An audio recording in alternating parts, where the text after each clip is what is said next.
실적 시즌을 맞아 삼성전자 등 상장사들이 깜짝 실적을 보이는 등 실적 개선에 대한 기대가 높아지고 있지만 증시 전망은 다소 엇갈리고 있습니다. 시리아 공습 이후 더 악화된 미국과 러시아의 관계, 미국의 외환시장 개입 공개 요구 등 우리 증시의 변동성을 키울 악재들이 남아있기 때문입니다.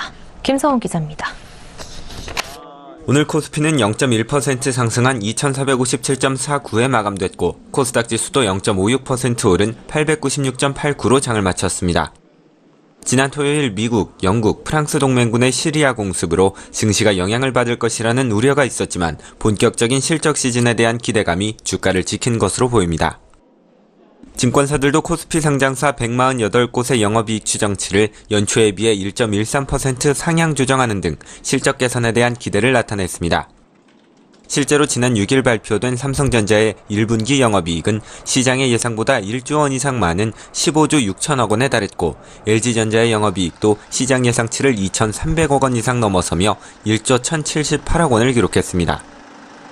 다만 일각에서는 대외 변수에 대한 우려의 목소리가 나옵니다. 시리아 공습 자체가 문제가 아니라 그로 인해 더욱 얼어붙은 미국과 러시아의 관계가 우리 증시에도 악영향을 미칠 수 있다는 겁니다. 미국은 시리아 공습 이후 시리아 정부를 지원한 러시아에 대해 추가적인 제재를 고려하겠다고 밝혔고 러시아도 미국의 경제 제재에 대한 보복으로 티타늄 수출 등을 제한하는 방법을 검토 중인 것으로 알려졌습니다. 이러한 소식에 오늘 코스피 시장에서 외국인은 385억 원 이상 순매도를 보였고 코스닥에서도 전거래일에 비해 매수세가 420억 원 이상 감소했습니다. 지난 주말 발표된 미국의 환율 보고서도 부담으로 작용합니다.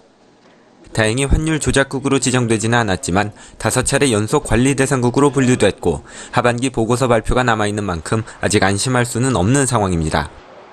게다가 이번 보고서를 통해 미국이 우리나라의 외환시장 개입 공개를 대대적으로 촉구한 것은 원화 강세와 환율 변동성 요인으로 작용할 가능성이 높다는 의견도 나옵니다. 서울경제TV 김성훈입니다.